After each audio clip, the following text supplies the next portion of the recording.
सामर्थ्यलिज्ञस्वरूपे महायोगिकोलशि हृत्पद्मगेः नमस्ते महालक्ष्मी कोलापुरेशि।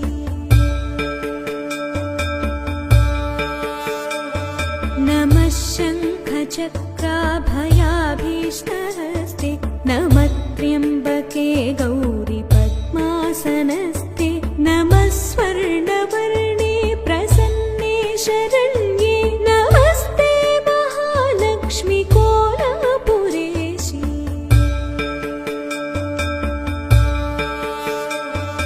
इदं स्तोत्ररत्नं कृतं सर्वदेवै हृदि त्वां समाधाय